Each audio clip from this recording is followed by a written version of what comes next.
सत्पुरुषों की महिमा का वर्णन करने में श्री ब्रह्मा जी, भगवान श्री विष्णु, श्री शंकर जी की वाणी भी संकोच का अनुभव करती है। श्री भरत जी के संदर्भ से हम लोग सत्पुरुषों के चरित्र का चित्रण करके लाभान्वित हो रहे थे। श्री भरत ऐसा साधु जीवन जी रहे हैं, लखि व्रत नेम साधु सकुचाही, पर यह भगवान श्री राघवेंद्र के कारण ही श्री भरत भाव प्रकट हुआ है। श्री भरत जी तो बाल्यकाल से ही भगवान श्री राघवेंद्र के चरणों में उनका अनन्य प्रेम है। राम चरण पंकज मन जासु, लुबुध मधुप इव तजई न पासु। पर यह भी किसी को पता नहीं लगने देते, क्योंकि गूढ़ स्नेह भरत मन माही। बाल्यकाल की एक घटना, एक दिन भगवान श्री राम अपनी मित्र मंडली के संग भाइयों को साथ लेकर खेल खेलने गए। सरयू जी के किनारे एक सुखद समतल भूमि का चयन किया, किंतु खेल होगा तो 2 दल चाहिए, और 2 दल होंगे तो खिलाड़ियों का बंटवारा चाहिए। और जब बंटवारे का भाव राम जी के मन में आया तो श्री लक्ष्मण जी ने कहा कि प्रभु कुछ भी हो जाए, खिलाड़ी बनाना है तो अपने ही तरफ रखना, मैं खेल में भी आपके खिलाफ नहीं रह सकता, अपने पक्ष में रखना तो खिलाड़ी रहूंगा। भगवान राम बड़े प्रसन्न हुए। लोगों ने भी देखा कि धन्य हैं लक्ष्मण जी, जो खेल में भी श्री राम जी के विरुद्ध नहीं रह सकते। श्री राम जी ने लक्ष्मण जी को अपने पक्ष में कर लिया। लेकिन अब एक समस्या और है, सभी श्री राम जी के पक्ष में हो जाएंगे तो विपक्ष में कौन होगा, और विपक्ष में अगर कोई नहीं हुआ तो खेल कैसे पूरा होगा। श्री राम जी यही सोच रहे हैं।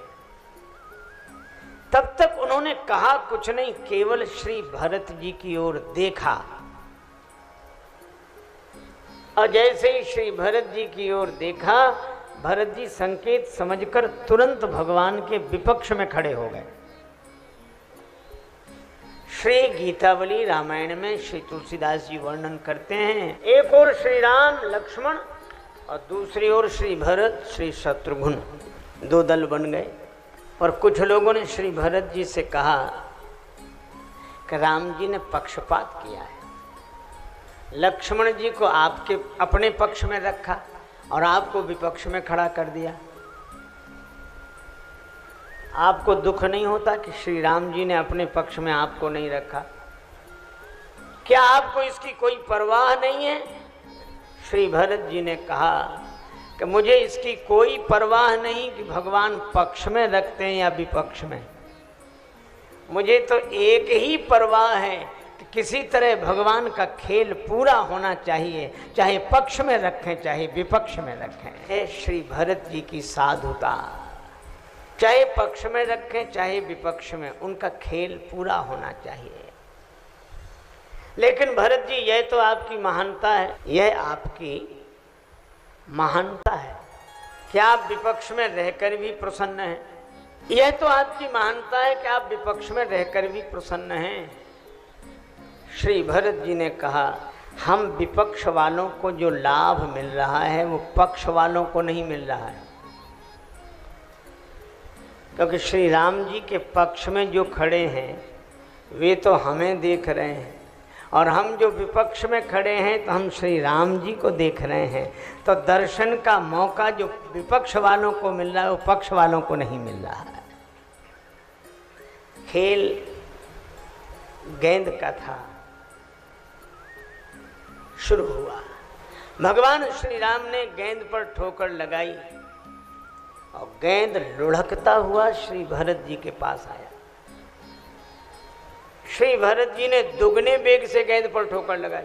लोगों ने कहा कि देखा, भरत जी जीतना चाहते थे इसलिए दुगने वेग से गेंद पर ठोकर लगाई। श्री राम जी भरत जी को जिताना चाहते थे, इसीलिए उन्होंने गेंद को फिर ठुकराया नहीं। पर बात ऐसी नहीं थी। जब श्री भरत जी से पूछा कि आपने गेंद को क्यों इतनी जोर से क्यों ठुकराया, श्री भरत जी बोले, मुझे लगा कि ये गेंद कितना अभागा है जो भगवान के चरणों को छोड़कर इधर भागा चला आ रहा है, और जो भगवान के चरणों को छोड़कर भागे उस पर तो ऐसी ठोकर लगाना चाहिए ताकि भगवान के चरणों को छोड़ना ही भूल जाए। भगवान के चरण कमलों से विमुख होकर किसी को सुख नहीं मिला। सपने जग में आराम नहीं, आराम तो राम के पायन में। और राम जी के चरणों को छोड़कर जहां भी जाएंगे ठुकराए जाएंगे। और श्री भरत साधु हैं, और यही उनकी सबसे बड़ी साधुता है कि कोई भगवान के चरणों को छोड़कर उनके चरणों में आए, वे ऐसे सुख को ठुकरा देते हैं। जिसका भगवान से कोई नाता नहीं, उससे हमारा क्या नाता। आप जानते हैं समाज में लोग आपको मानते हैं, बड़ी अच्छी बात है, लेकिन मानते कब हैं? पहले पता कर लेना, अगर वो श्री राम जी को मानते हैं तो ही आपको मानेंगे, और राम जी को नहीं मानते होंगे तो आपको भी नहीं मानेंगे। मान लो आपने दी घड़ी, और घड़ी बांधी उसने हाथ में, और आप ये सोचें कि हमारा एहसान मानेगा। धोखे में मत रहना, पहले पता लगा लेना कि श्री राम जी को मानता है कि नहीं।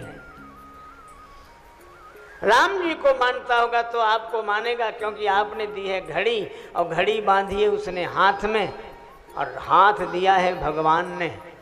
तो जो हाथ देने वाले का नहीं हुआ वो घड़ी देने वाले का होगा। इसीलिए जो भगवान का है वही हमारा होगा। अब कई बार हम लोग बड़े प्रसन्न होते हैं कि क्या कहते हैं, अरे वो हमको बहुत मानते हैं।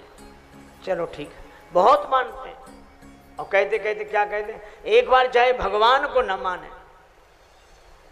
पर हमें मानते हैं, भगवान से ज्यादा हमें मानते हैं। अरे ये सौभाग्य की बात नहीं, दुर्भाग्य की बात है। भगवान से अधिक कोई हमें माने यह ठीक नहीं है, भगवान को माने तो ठीक है। इसीलिए भक्त में सारे सद्गुण होते हैं, क्योंकि वो श्री राम जी को मानता है, और राम जी के कारण सबको मानता है। श्री भरत जी ऐसे सुख को स्वीकार नहीं करते जो भगवान के चरणों को छोड़कर आवे। वे तो ऐसे सुख को ठोकर लगा के भगवान के चरणों से ही जोड़ देते हैं। और भगवान ने क्यों नहीं ठुकराई गेंद का? इसलिए नहीं ठुकराई। राम जी कहते हैं किसी को नहीं ठुकराने की मेरी आदत है, लेकिन लीला बस सही किसी को ठुकरा भी दूं, पर इस गेंद को नहीं ठुकरा सकता। कहा क्यों? कहा इस गेंद को तो भरत जी ने ठोकर लगाकर मेरी शरण में भेजा है। संत जिसे अपने चरण की ठोकर लगाकर मेरी शरण में भेज देते हैं, उसे फिर मैं ठुकरा नहीं पाता। यही मेरा स्वभाव है। गजराज का पांव ग्राह ने पकड़ लिया, गया जल में डुबाने के लिए। गजराज बुला रहे हैं भगवान को, हे गोविंद भगवान मेरी रक्षा करो। अब ये कथाएं बड़ी अद्भुत हैं, ये पुरातन है और सनातन है। पुरातन इसलिए क्योंकि ऐसी घटनाएं घटी हैं, और सनातन इसलिए कि आज भी घट रही। गजराज का पांव ग्राह ने पकड़ा। ग्राह कहते हैं मगर को। ये मगर पांव पकड़ के डुबा देना चाहता है, और हमें लगता है अगर हम लोग गंभीरता से विचार करें तो आज भी हम लोगों का पांव मगर ही पकड़े हैं। पकड़े कि नहीं? कोई कहे कि श्री अवध धाम पूज्य महाराज श्री के अमृत महोत्सव में सत्संग हो रहा है, भगवत कथा हो रही, चलो। चल नहीं रहे तो हम लोग क्या कहते हैं, अरे क्या बताएं, हमें पता तो हम तो पहले ही पहुंच जाते। मगर बोलो मगर पांव पकड़े हैं कि नहीं? क्या बताएं, हमको तो जाना था मगर। महाराज जी के दर्शन करते, सत्संग सुनते, श्री अवध धाम का दर्शन करते, मगर तो बोलो ये मगर पांव पकड़े हैं कि नहीं?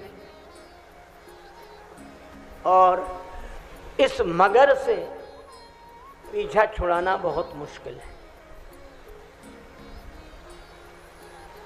इस मगर से तो भगवान ही पीछा छुड़ा सकते हैं।